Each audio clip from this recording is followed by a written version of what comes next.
people have different, their brains operate differently, and that's important to remember. And anything like that, any aspect on the spectrum, or just a different functioning. We really learned this with our oldest daughter when we went and had her brain scan done, and the doctor laid it all out. We're like, wow, okay, her brain operates. Everything that's going on in her brain is over here, and for a lot of people it's over here, and some people it's over here. So it's completely different.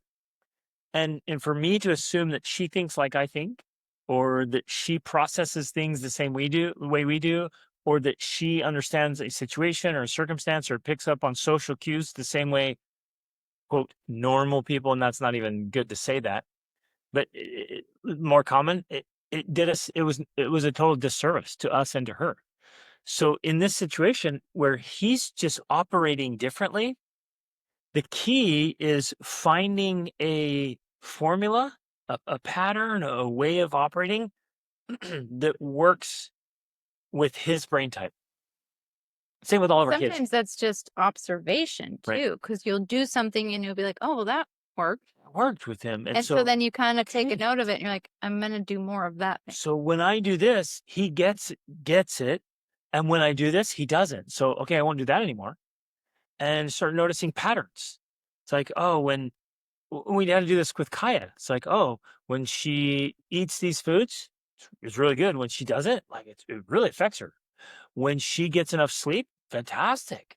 When she misses sleep, it's a disaster zone. And you're like, bro, it's like the brain just shuts down. You're like, okay, go take a nap. You're good.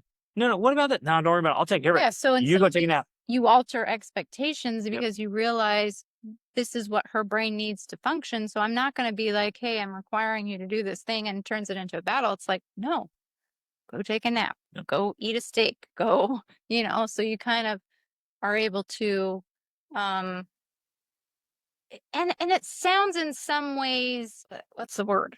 Prejudiced. But when Or you even derogatory, or but it's even not. It's just derogatory, but different. it's just understanding the differences in brain functioning. And so when you make allowances for them because of that, well, that's a good thing. Where too often I think that we want to just hold everyone to the same standard, right? And that doesn't always work. It just won't work. Let's say you have a kid with like ADHD, right? And maybe really tense. And so a lot of people think, oh, great, those kids can't focus. They just need to be medicated. That's not true. They just will not focus. They will not focus on anything that they find boring. And their brain can be operating so quickly, they think all your stupid stuff and sitting still. You're like, here, sit down, do this um workbook. And they're like, yeah. And they want to throw things and kick the desk. And you're like, you're just such a bad kid. No, bored out of his mind with your stupid workbook. And so you give them something else, and they will be fixated on it. It'll be like a pit bull on a bone. And you're like, perfect. This is amazing. So this is how I work with that child. And this is how I work with this child. But if I try to take what worked over here and apply it over here, it will fail miserably. And it's not the kid that's flawed, it's your approach that's flawed. So you've got to figure out the formula and the approach that works with the individual. Yeah, each one. Yeah. Same with.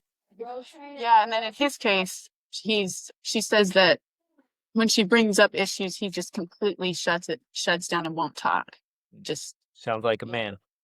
won't talk about it, won't talk about anything. Yeah. Most men are like that. So they can't talk through anything. Yeah. Yeah.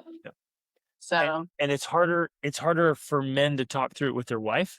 Men are way more likely to talk through it with men. So he needs to find a group of men or a man that he can work through, and someone that can challenge him and coach him through it. 100%. Yeah, and he won't do that. So, and I mean, yeah, from I'm kind of thinking she needs to leave him to help him discover that he has a problem. So if it's that extreme, if it's close to separation, then what you do is you use what I would recommend is using that as an ultimatum of like, hey, things are so bad they can't continue this way. You need to work with another man to work through this and get to a better place, or I'm going to leave. And sometimes the ultimatum's enough for like, okay, I'll do it. I'm actually working with a couple right now. That's where it got to. She said, "Look, if you don't start working on thing, I'm out." And he's like, "What? Okay." And we started working through it, and it was powerful, humbling, hard for him. His men struggle with it, but I was able to like just some straight talk and point things out that she's not been able to say because he was so reactive to her.